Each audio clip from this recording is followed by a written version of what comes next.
ये इसमें क्या लगता है कि इमरान खान साहब और बुशरा बेगम साहिबा ने जो पिछले 2 महीनों में मुसलसल पेस बढ़ाई हुई थी और जनाब आसिम मुनीर पे अटैक्स हो रहे थे, हम कब्र तक नहीं छोड़ेंगे, अगर खान को कुछ हुआ तो ये 3 जनरल जो हैं ज़िम्मेदार होंगे, और फिर बुशरा साहिबा भी कहती थी, खान साहब ने भी उससे बढ़ चढ़ कर कहा।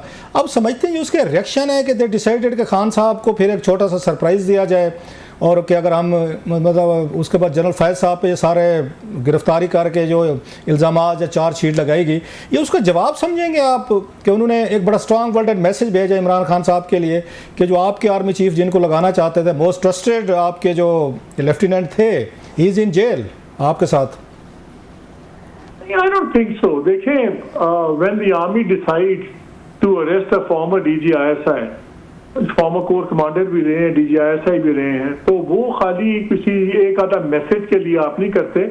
आई थिंक इससे बहुत बड़ी वजूहत होंगी। मैसेज तो और भी बहुत जा रहे हैं। इसमें क्या कोई आपको कोई शक है कि एक्सट्रीम टेंशन है इंस्टीट्यूशन और खान साहब के दरमियान? कि आपको कोई शक है कि इंस्टीट्यूशन ठुक के उनकी और इंस्टीट्यूशन की नहीं लगी हुई? उनके भी आप लेटेस्ट बयानात देख लें, फौज के भी बार बार आप बयानात सुन रहे हैं, तो मेरा ख्याल अब उस फ्रंट पे कोई मैसेजिंग की जरूरत है नहीं अब। अच्छा, कल खान साहब ने अपने आप को डिस्टेंस किया है, उन्होंने कहा ये फौज का मामला है, I have nothing to do with that, general Faiz जाने और आर्मी जाने।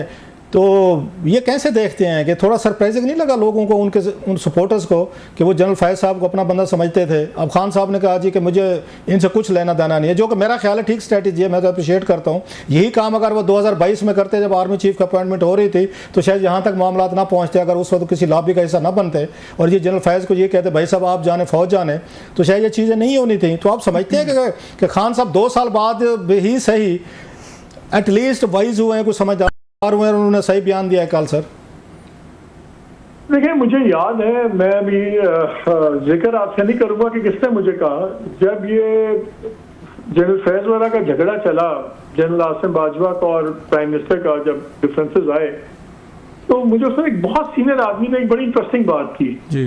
उसने कहा अब ये चीजें चलेंगी नहीं आगे। मैंने कहा क्यों?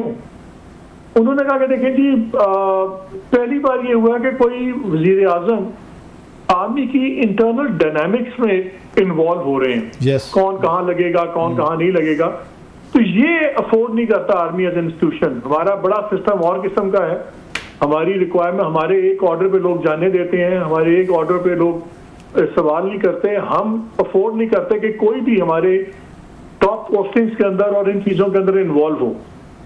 तो मेरा ख्याल है ये डिफरेंसेस वहां शुरू हो गए थे कि जब एक इंटरनल आर्मी की इंटरनल पॉलिटिक्स के अंदर वजीर आजम इन्वॉल्व हुए थे, तो वो फिर एक इंस्टीट्यूशनल आपको परेशानी आ जाती है सामने। So that is what I think set the ball in motion. अच्छा मालिक, आपको क्योंकि आप भी 12 अक्टूबर को यहीं इस्लामाबाद में थे 99 को, उस वक्त जनरल ज़ियाउद्दीन भट्ट साहब जो थे DG-ISI थे, क्योंकि ISI का बड़ा रोल रहा है माजी में, बहुत सारी हुकूमतें गिरने गिराने या मतलब है उनके चीफ्स जो होते हैं उनकी वजह से कोई ना कोई कंट्रोवर्सीज रहती है हमेशा पाकिस्तानी सिस्टम में या पॉलिटिक्स में, गवर्नेंस में।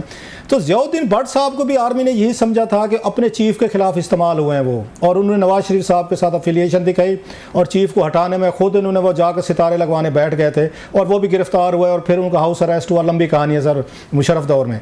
अभी भी आप समझेंगे कि आर्मी ने यही समझा था कि जनाब कि जब उन्होंने जनरल बाजवा साहब ने इमरान खान साहब की लड़ाई शुरू हुई और उन्होंने उनको चेंज किया जनरल फैज़ को, तो फैज़ साहब की जो लॉयल्टी थी वो इंस्टीट्यूशन की बजाय, GHQ की बजाय, चीफ की बजाय वो इमरान खान साहब के साथ हो गई थी। सो वही सिचुएशन हुई जो जनरल ज़ियाउद्दीन भट्ट साहब की हुई थी नवाज शरीफ साहब के केस में, और यहाँ पे हुई है फैज़ साहब की इमरान खान साहब के केस में, कि GHQ ने समझाया कि दोनों हमारे जो ऑफिसर्स थे और DG से इसके ISI के, तो हमारे साथ खड़े होने के बजाय ये पॉलिटिकल प्राइम मिनिस्टर के साथ जाकर खड़े हो गए, लिहाजा इनको सजाएं जरूरी है। फौज के अंदर जब ज़ियाउद्दीन भट्ट साहब आए थे जी, तो अगर आपने फौज के अंदर इंटरनल कू करना है तो ऐसा अफसर नहीं कर सकता जिसके पास डायरेक्ट ट्रूप्स कमांड ना हो जी। जो ISI के पास डायरेक्ट कमांड ट्रूप्स नहीं होते जी, वो भी कोर कमांडर करे भी और बंदा करे जिसके पास डायरेक्ट ट्रूप्स ही नहीं है, वो तो इज अ नोबडी। और वो उसी वक्त आधे घंटे में ही नजर आ गया था कि when you don't have troops you can't do anything. So इसलिए वो जो भट्ट साहब थे उनका आई थिंक कंपैरिजन इतना बनता नहीं है।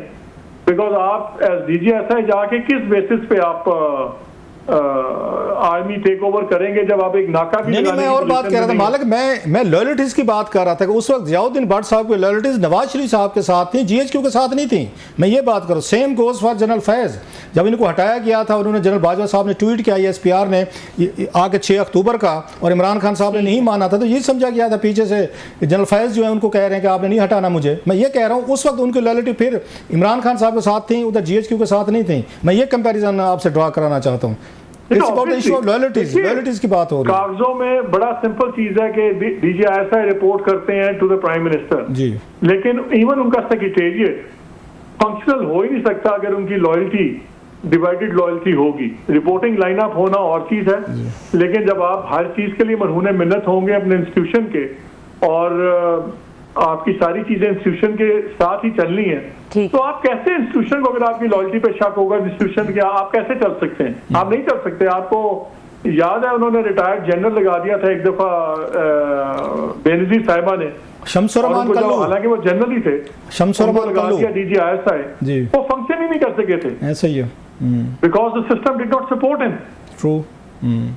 बहुत शुक्रिया sir ji, thank you very much. ठीक है, बहुत शुक्रिया। मोहन मालिक साहब हमसे एक्सक्लूसिव गुफ्तगू कर रहे थे। यहाँ पे वक्त हुआ है ब्रेक का। ब्रेक के बाद क्लासेस साहब से डिस्कशन करेंगे।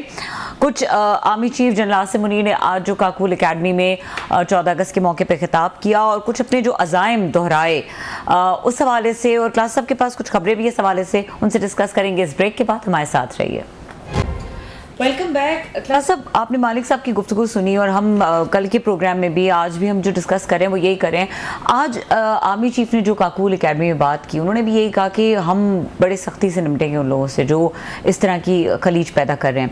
एक हमने स्टेप देख लिया है, अब आपको क्या लग रहा है फर्दर क्या होने वाला है? एक तो ये है कि मेरा ख्याल है आर्मी चीफ पे बड़ा दबाव था और हमारे मीडिया का भी बड़ा दबाव था कि जब भी कोई यहाँ पे कोई सोशल मीडिया पे कैंपेन चलती थी, तो उसके बाद हमने देखा कि जब ट्रेंड चलते थे तो एक कोर कमांडर्स की मीटिंग्स होती थी, जिसके बाद एक प्रेस रिलीज जारी किया जाता था जिसमें कहा जाता था कि एहनी हाथों से निमटा जाएगा ये जो जितने शर पसंद हैं। बाद में उनको डिजिटल दहशतगर्द कहा गया, मुल्क की सरहदों का दिफा करेंगे, इस तरह की जो एक रिवायती सी प्रेस रिलीज आती थी।